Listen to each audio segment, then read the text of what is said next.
Hey Lindsay, how's it going? Yeah, good, thanks you.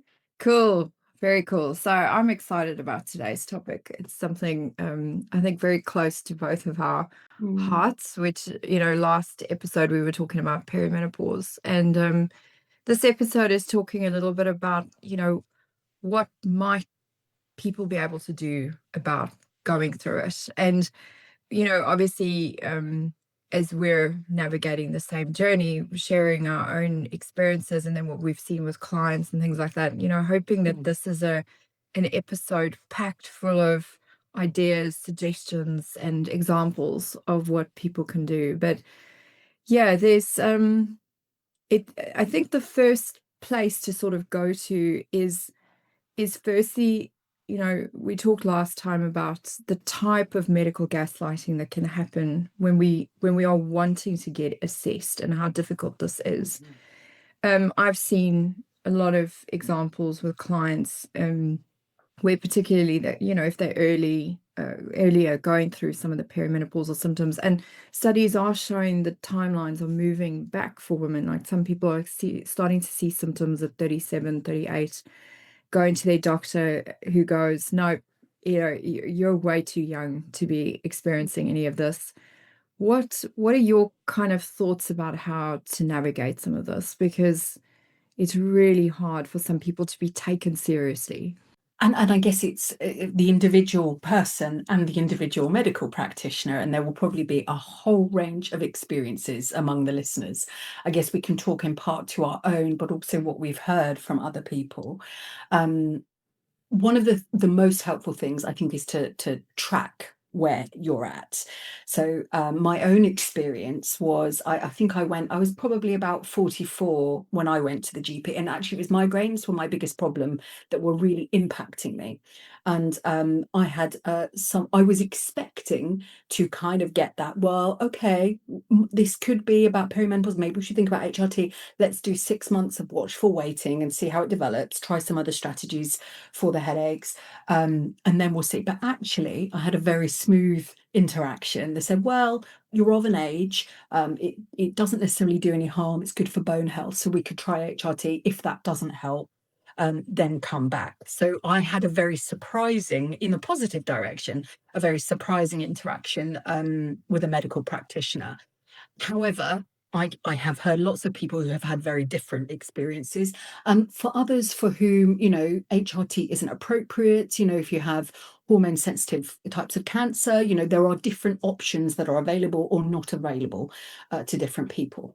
But I think the thing that we can be most supportive in helping ourselves with is having as clear a picture as possible, so that when we're in the appointment or in the assessment, we can communicate the range of symptoms, what we've noticed changing, duration of that change, so that we can be as informed as possible about what the shifts are that we've noticed. And I think you mentioned about, historically, it can be a blood test that has been taken, but I think that that can be quite problematic, can't it?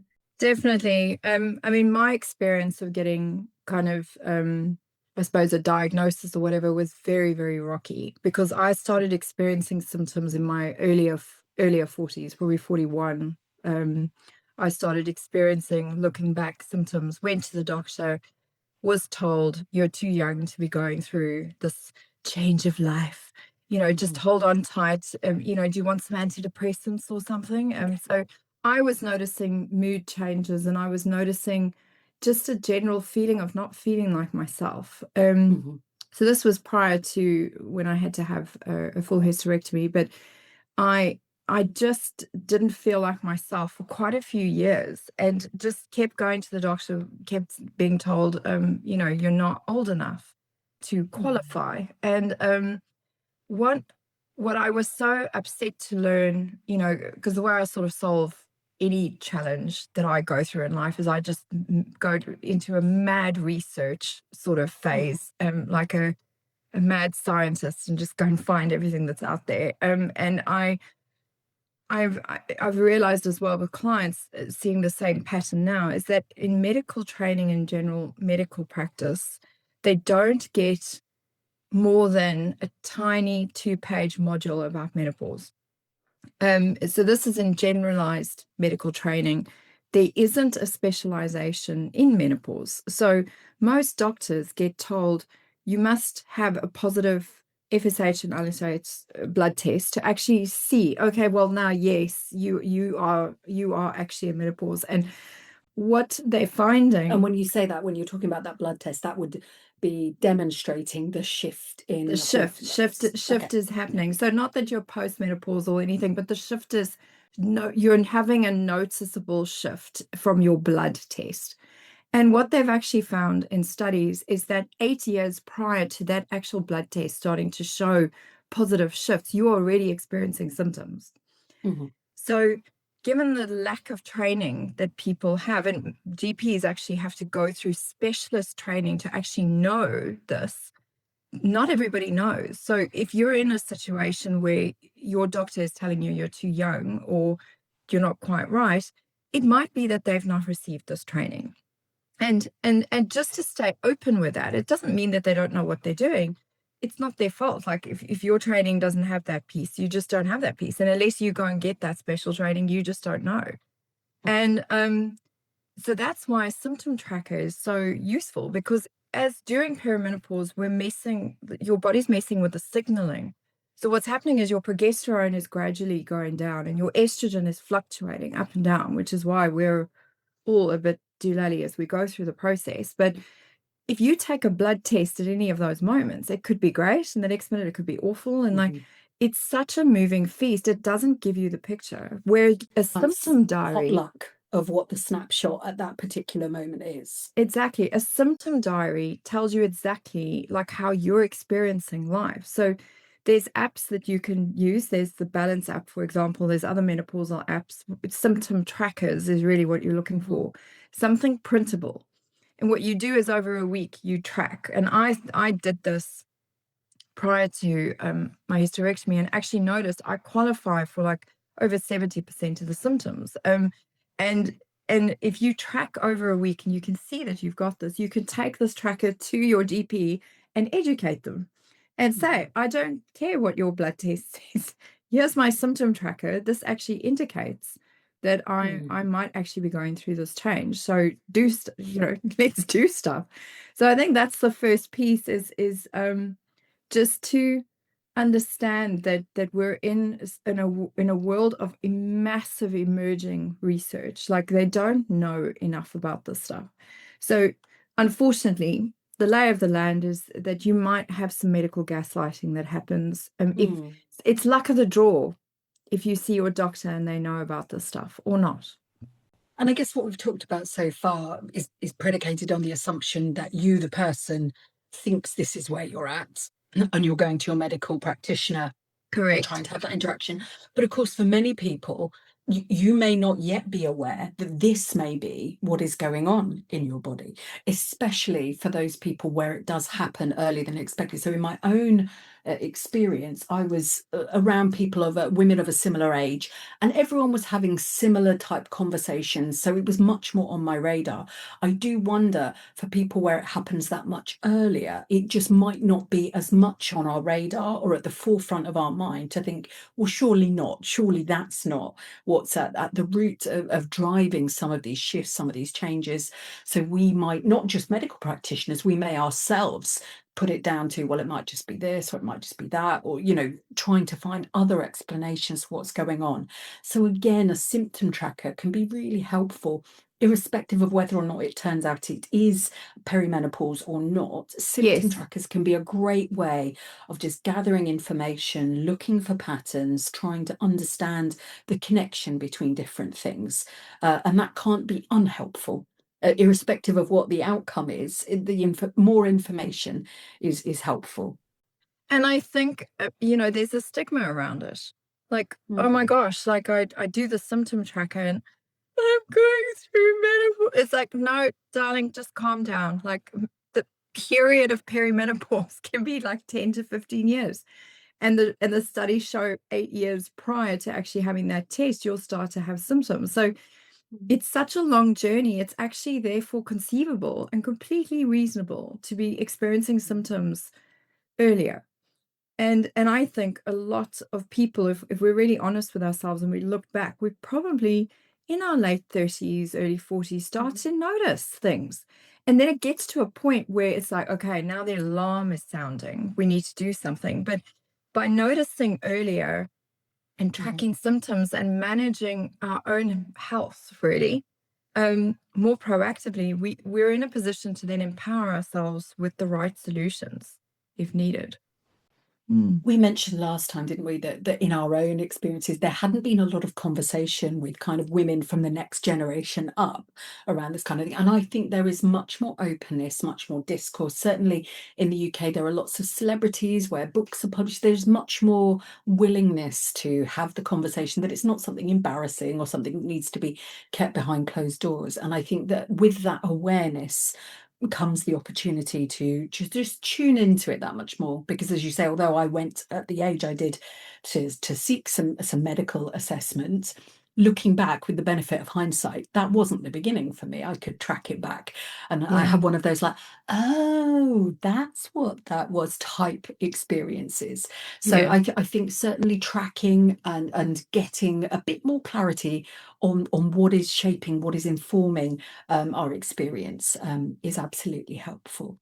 definitely. And I think the symptom tracker is also a way to stop the multiple referrals to multiple specialists who all go, I have no idea what you're talking about. Mm, It's again, I spend so much money going to all these different people. I mean, my first symptoms other than mood changes was joint pain, like incredible joint pain. So I spent thousands seeing this orthopedic person, that going round and round and round, everyone going, I have no idea what's going on with you.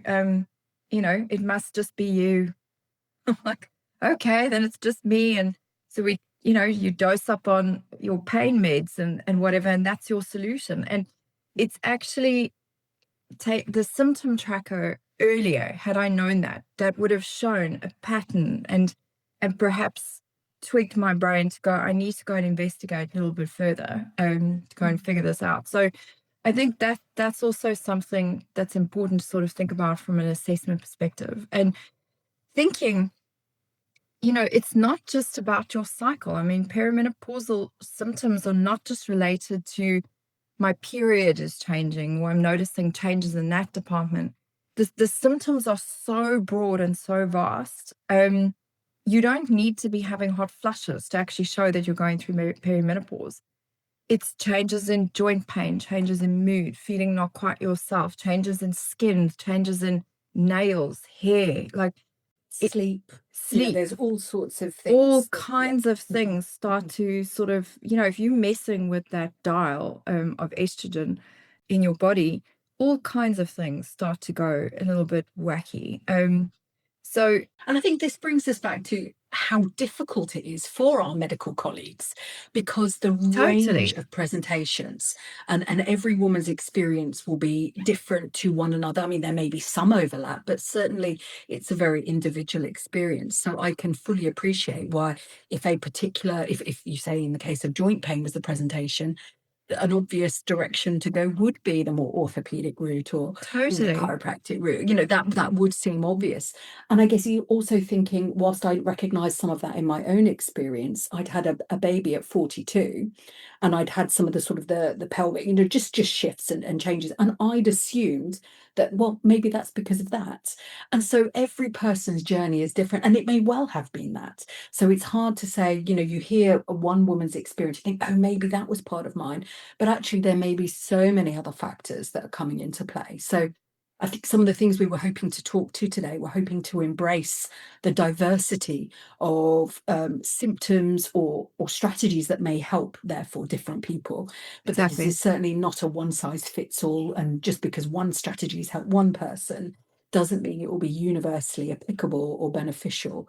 So we're kind of, I guess, encouraging us to become sort of almost our own detectives, sort of figuring out, what are we experiencing, what might help that particular symptom or presentation, and then testing it out and kind of tracking, doing definitely, almost a bit of an experiment, and then figuring out actually that does make a difference, or for some it may not be the thing that really shifts our experience of the symptoms. So Can be And a I bit of think trial and error. And I think because it's such an individual journey, because your hormonal landscape is so individualized, by helping your clinicians with a symptom tracker, that really helps them to help you, Yeah.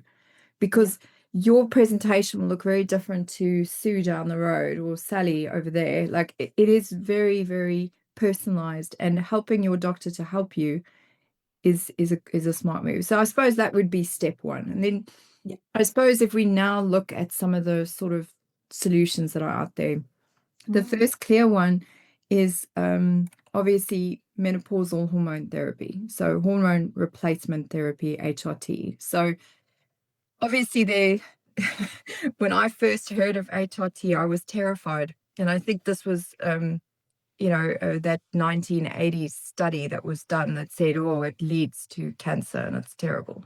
And obviously subsequently found out that trial had a lot of problems with it. They actually recruited a lot of older people into the trial, and they didn't do as large a age range as they needed to. So when they repeated the trial, actually debunked a lot of the myths associated with HRT causes cancer, thing that I believed and so many of my colleagues had believed. So it's actually seen to be very protective of certain cancers and protective of osteopenia, osteoporosis, sarcopenia, etc. So muscle loss, bone loss, protective of certain cancers. So in some ways, it's actually the research shows that it's good stuff. And actually, the earlier we're on it, it's more protective and it's good stuff going forward. What are your kind of thoughts about replacement therapy? I'd heard similar myths, and also that you could go on it, but don't stay on it for too long. So this idea of a short-term measure. And honestly, I guess my position is, I am skilled in many things. I'm not a medical practitioner, so I guess I was happy to trust medical colleagues who gave advice, and then I would do my own research to back that up. Yes, so the medical, I guess, advice would be the primary advice to listen to on this. But there are different options, aren't there? You can have, there can be creams or gels that you apply, transdermal patches that you apply, combinations of estrogen, progesterone. For some women, having some testosterone can also be important, but certainly those are conversations to have with medical practitioners. But my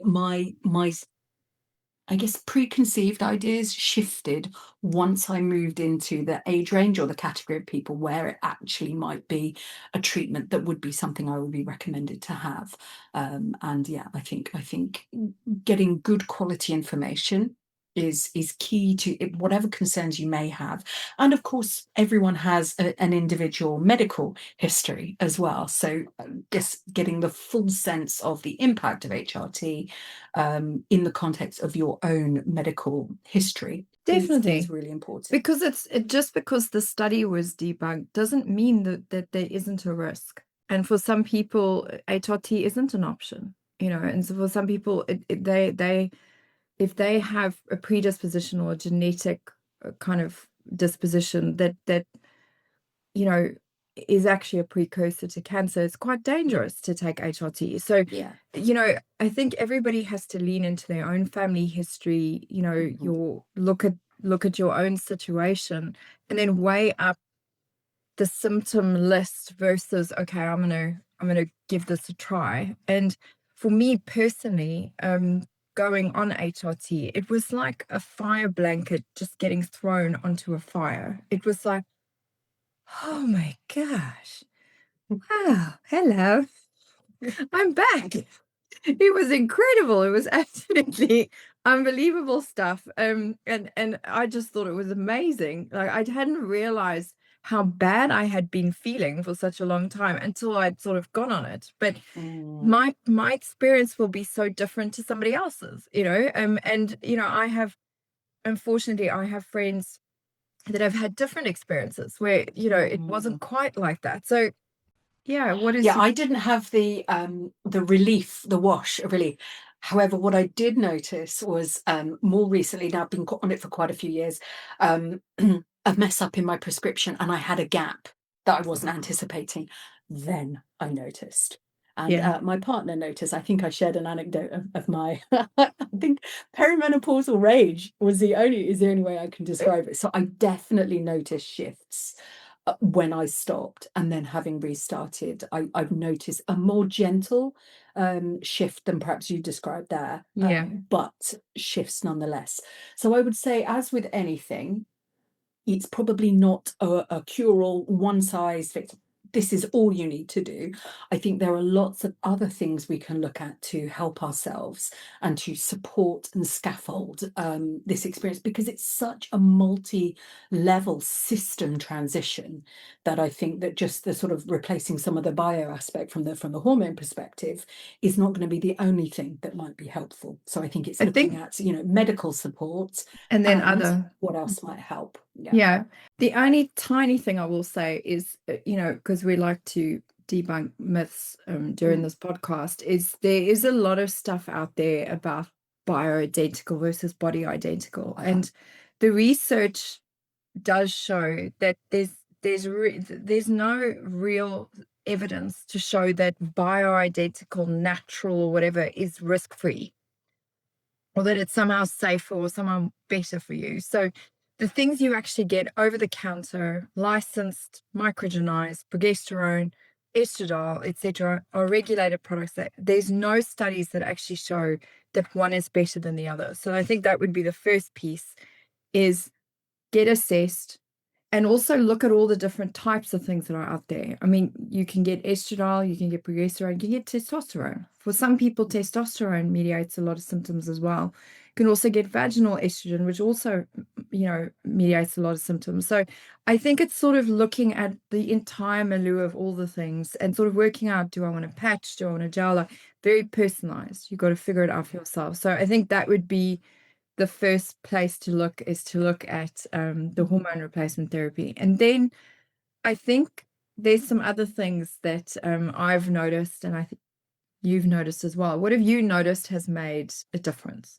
So one of the biggest shifts that I've noticed was changes. So where I've noticed changes in my just my capacity for how much I can carry. So I always consider myself to be someone that can have a high output. I can retain a lot, really good, really confident in my short-term memory, and I'm having much more frequent experiences of that. And it sounds cliche, but kind of walking into a room thinking, why am I here? What was I thinking? And it's just gone, and it's almost, it feels like quite a grieving process, because it's been a part of Totally. me that I'd always been able to really rely on, and now just this, it's kind of, it's lost, it's gone. So one of the biggest shifts I found in terms of practical strategies that have really helped me is to really pay attention to how much I'm loading onto myself. So when I overload my mental capacity, and that might be work related, that might be holiday plans, that might be life, that might be family life, whatever it is, I try and regulate a little bit more how much I put on myself at any one given point. I often am not successful, or as successful as I'd like to be, in managing that, but I think it just shows that I notice the difference. The more I load myself up, the more I expect myself to hold in mind in the way that I would have been able to before, the more I get frustrated, or I forget things, or I miss things, dates, or just add stress. So I have found ways to just externalize some of that. That what I'm trying to hold in my mind has really alleviated some of the burden, and has probably been the strategy that I've found the most relief in. And I think that brings me back to, that's probably the thing that's one of my biggest things that I've grieved about the change in myself, is Yeah. that shift. So that's perhaps where we're talking about almost tracking your own symptoms and what is causing you the biggest problem, and working on that.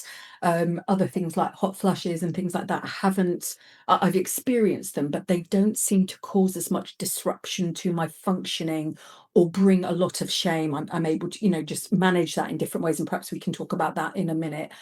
Because for some people, that will be the primary thing that is really causing disruption or impacting functioning.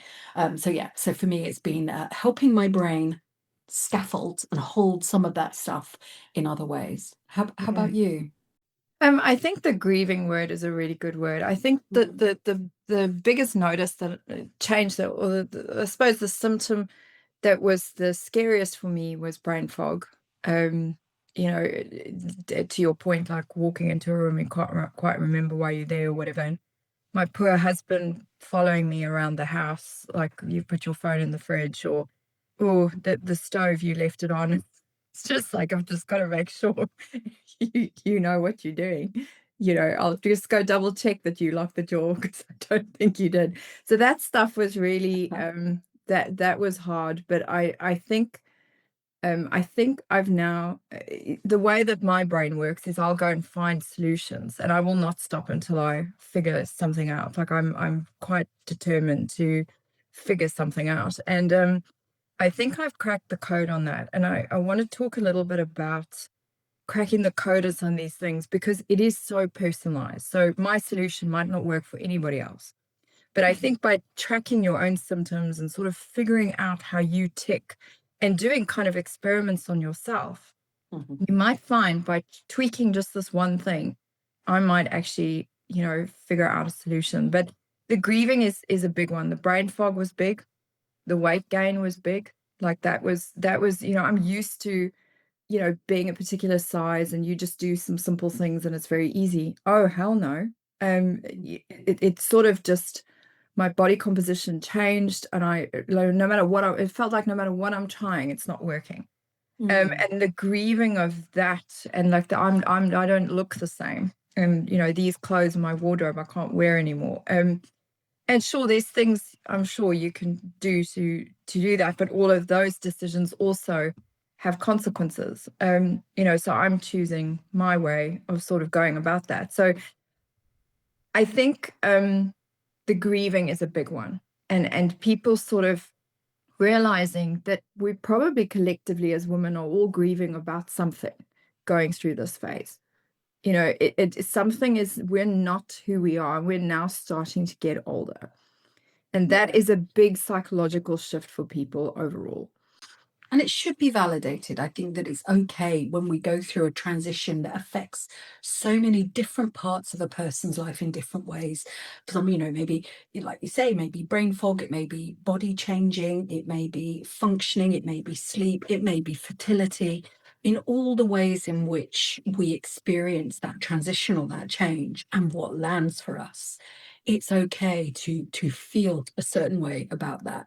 And it doesn't mean we need to wallow it and sit in it. That there is something to be said for finding some peace and acceptance rather than torturing ourselves. But there is also it's okay to notice and to feel sad that actually I've always experienced myself a certain way, and this new version of me doesn't feel familiar and I Yeah. don't like it as much. This is harder, or this is, Yeah. this is something. And I think that change shouldn't be underestimated because it plays out in the workplace, in families, in intimate relationships. It's so layered. So yeah, Yeah. I definitely think honoring how much of a change this can be for people is absolutely yeah, Yeah. It's worth giving important. it the time, I think. Yeah.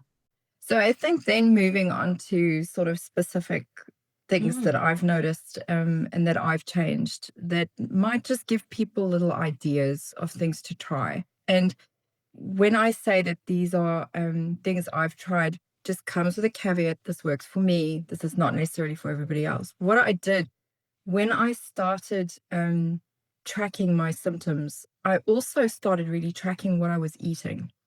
And I started to notice that my symptoms would get worse based on certain foods that I was eating, me personally. And I started doing a little experiment where I would cut out that food group and notice, do I notice any change in symptoms? And oh, hell yes, do I notice massive changes in symptoms based on cutting out certain food groups? And I I've now subsequently found that there's emerging research because this is a very new field. Mm. And there's not millions of studies that back things up. But Lisa Mosconi, who is a sort of a researcher, has started really going into some of the research behind this. And what they're finding is that the way that estrogen receptors, they're not just confined to the reproductive system, they're actually all over the body.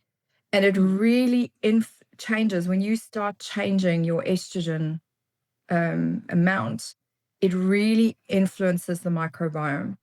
And, the gut, which is sometimes they call it the estrobiome, is full of this bacterial gene sort of universe involved in metabolizing estrogens. And when you start shifting this, what you eat actually really changes the way that you are experiencing your symptom list. So when you change your foods, it could also change your symptoms. So, for example, I noticed if I cut out dairy, I don't get any of the thermoregulation type symptoms. So I don't get night sweats, hot flushes, any of that.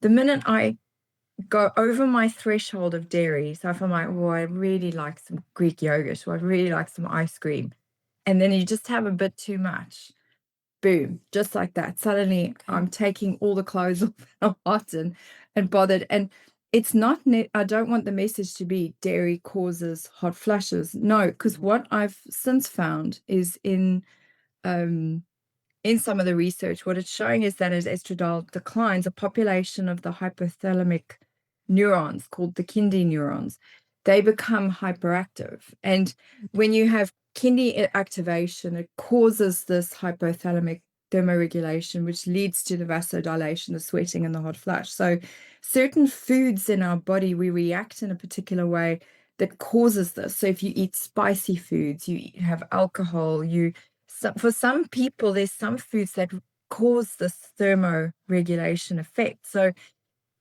just what is it for you?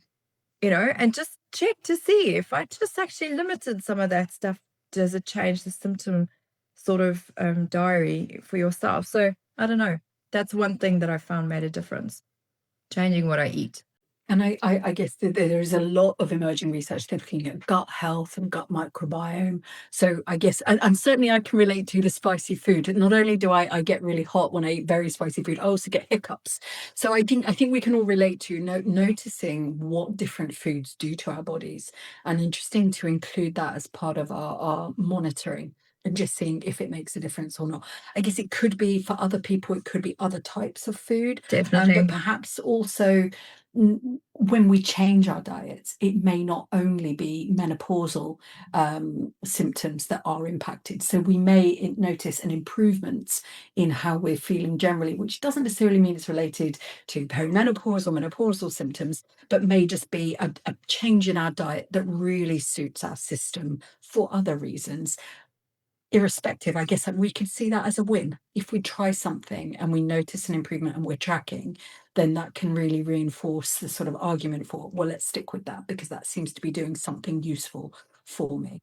Yeah. Nice. And I, the other things that I noticed when I was sort of being my own lab rat was that if I cut out gluten, I don't get any joint pain or musculoskeletal symptoms. And there's some research, behind how the change in estrogen impacts change in how you metabolize histamines, change in how you metabolize in your microbiome. So I think in the next 5 to 10 years, there's going to be a lot of research that will come out looking at specific food groups and how women metabolize differently going through perimenopause.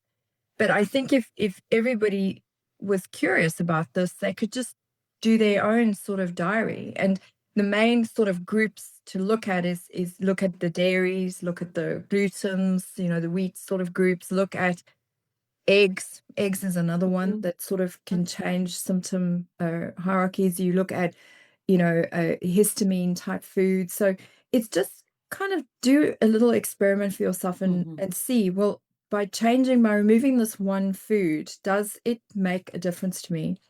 By being also, people talk about caffeine, caffeine, alcohol, for sure. Yeah. There's quite a lot of research now about alcohol and just the general issues around.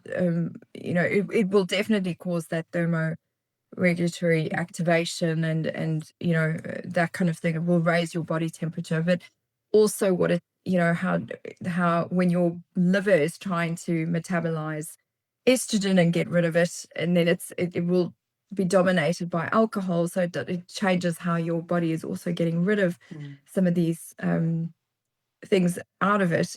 Yeah, it's prioritizing the alcohol instead of the estrogen. So I think changing how we drink, I mean, it's a sadness, but I think all of my friends, we're all talking about, we just can't, like, it's just so, It's a cost benefit, isn't it? If we try something, is the benefit worth you giving up that food group or that item? And I guess we'll say with any scientific approach, not that we, I like the way you're saying using yourself as your own lab rat, is changing one thing at a time. If yeah, we change too many things at once, we don't know what it is that is having the effect. So trying to keep things as consistent as possible, focus on one thing at a time, notice and monitor what impact that has, and then reintroduce it and see what happens, and then try another thing if that's what people find is a good approach yeah. for them. The other thing that also really affects the symptoms is timing of eating. You eat too late at night, that can cause the kind of 3 a.m. wake up cycle. Uh-huh. If you have too many carbs towards the end of the day, that can also cause the sort of 3 a.m. wake up cycle. So it's sort of like, where am I getting my food at what time of the day? What am I eating? Is what I'm eating affecting like how I'm experiencing things? I mean, I'm pretty much gluten and dairy free. I really watch alcohol like a hawk. It's not something that, I can have a lot of without a lot of symptoms that come with it, the cost benefit. But, what I've noticed, for example, is because I have a bit of a histamine sensitivity, I found these like little wine drops, and you put them in your wine and remove the sulfites and the histamines and things from your wine. So I'm like, yeah, I can have an occasional glass of wine, but it's not, again, that won't necessarily work for everybody. You got to find your own sort of like little version of it. Mm. And I think for anything, isn't it, it's there are many things out there that can help, but not trying to change everything all at once. Basically, it's going back to that sort of, it's a time where our body is going through change, and that might impact us psychologically, emotionally, biologically, physically, and just thinking about our energy levels for doing lots of additional change, because it takes discipline, doesn't it? And it takes even the Yes. monitoring and the changes and it's being mindful, I guess, of the load we're putting onto ourselves. But equally, I guess the message I was taking from what you said is trying to bring hope to, there are additional things that we can individually try just to see how it impacts us, see what works for us. Yeah. I certainly related to when you were talking about sleep. That's something that I've noticed has been quite a shift for me. I would have historically described myself as quite a good sleeper. I've always needed quite a lot of sleep by sort of, average standards, and been someone who hasn't struggled with sleep. Now I can find that I can wake up really quite early morning wakening. I don't notice that I'm particularly stressed. I don't think that it's a sort of, there is a thought going around in my mind. So some of the strategies about, writing it down, trying to, externalize that thought, I'm just awake. I'm just wide awake. And there are definitely those moments when I'm thinking, oh, this is going to be painful later on today. And it kind of, the cost that it has is then either do I go through my day tired, or do I go to bed early? So when, by the time, if you're a working person, does that cut your evening short? So where do you feel like you're getting your joy in life from? Where are you finding that time for yourself? So I guess playing with thinking about, what is it that's impacting you? And if sleep is the thing you are noticing the most, whether that's because of night sweats or the sweats, then the chills, or maybe it is more sort of psychologically anxiety based, and sort of thinking about how you try and sort of allow your mind to rest. And there will be different strategies. Certainly, CBT has a whole protocol around sort of insomnia based, and almost removing the catastrophizing, so that even if we're awake, we can be resting our body in bed. Yeah, And that is still better than being awake and being really stressed about being awake.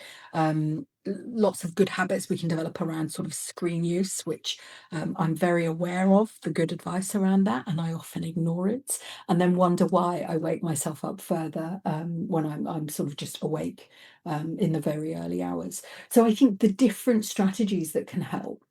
It's about figuring out, where to put your energy first, for sort of where are definitely. you going to get the biggest bang for your buck, and work on that thing first. And I think the other thing is that it's because it's a system shift within your Mm, body, it's a system that will fix it. If you go onto the internet and there's this like one pill and you just take that and it's going to make everything go away. I mean, so many of us, myself included, have spent thousands of, dollars or whatever, trying this solution, this solution. There is no silver bullet to this. There is no one product that necessarily works for everybody. And when I say that it's a system that sort of fixes it, it's for me personally, I changed my food, I changed the way I work out. So, I do heavy resistance training mhm, 3 times a week.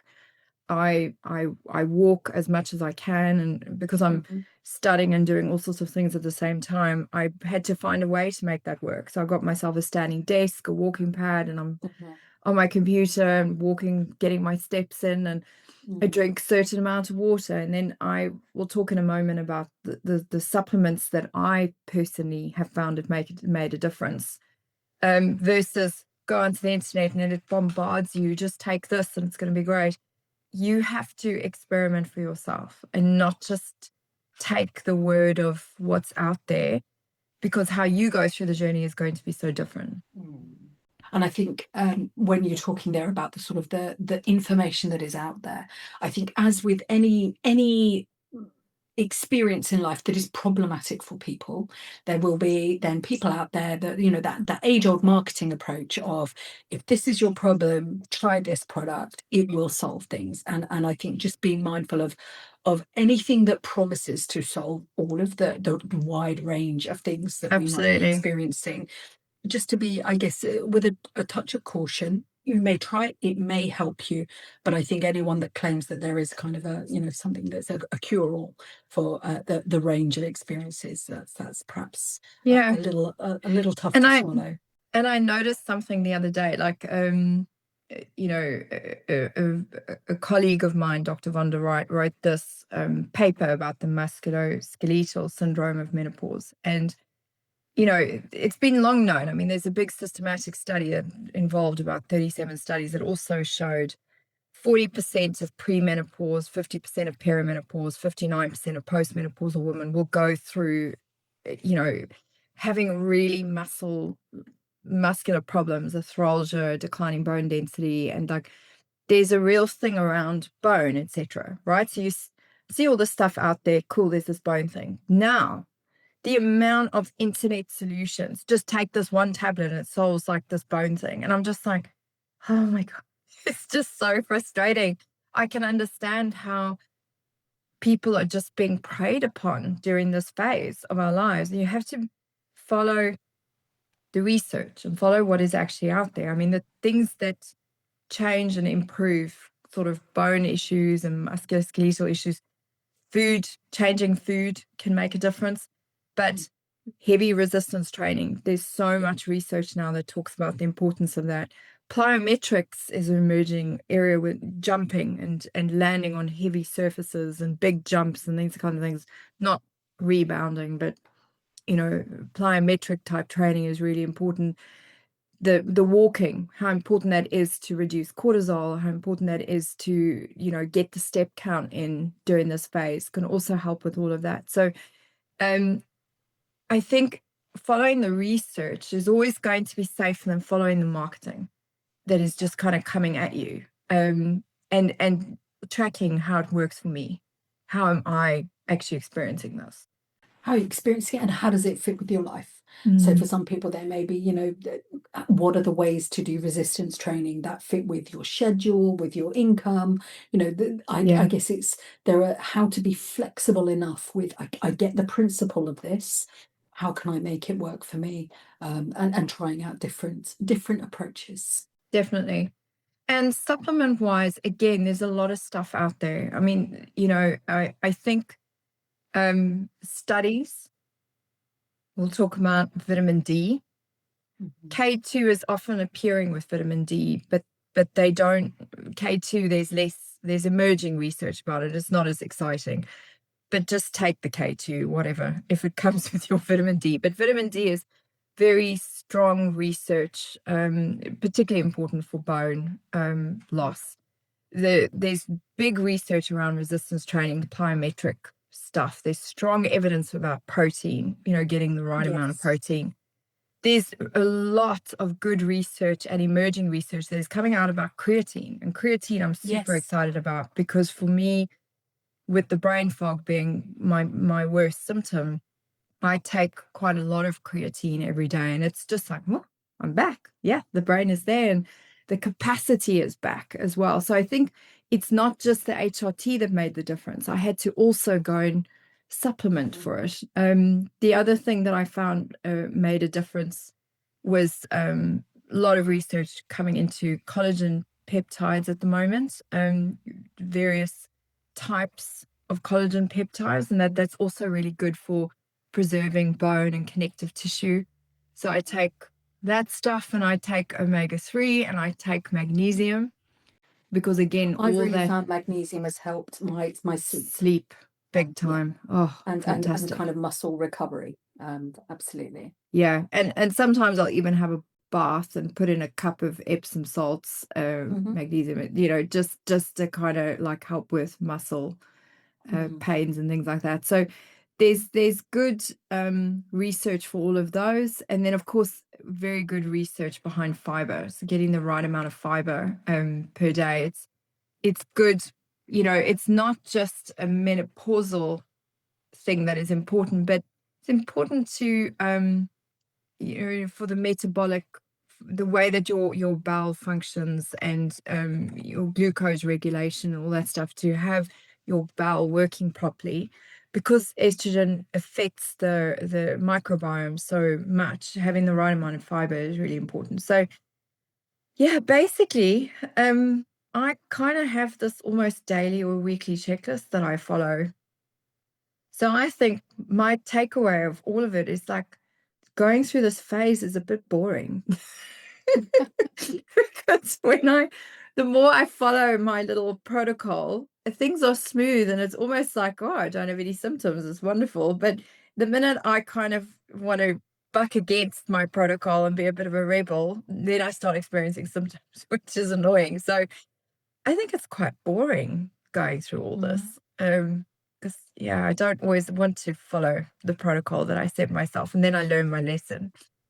And I guess I follow a slightly lighter protocol, and I guess with that comes perhaps slightly more symptoms, but that's the right balance for me. I think that Exactly. then, yeah, it's just figuring out your individual experience of this time in life, and being okay that what works for another person doesn't mean it has to be the same for you. 100%. Yeah, Trusting your own system and your own experience of implementing changes. yeah, 100%. So I think on that note, we'll leave it there. Mm. And if anybody has any, questions or anything like that, by all means, contact us through the website, and we'd be happy to kind of talk a little bit more about that if anybody wants. Otherwise, we will next time continue discussing all things health, trauma, and relationships. Till then, take care. The information shared on the Naked Insights podcast is for educational and information purposes only, and is not intended as a substitute for professional therapy or counseling. While we aim to provide helpful and accurate insights, individual experiences may vary. If you're experiencing trauma, mental health issues, or distress, please seek guidance from a qualified professional. The views expressed by us as the hosts are our own and do not necessarily reflect the opinions or positions of any affiliated organizations.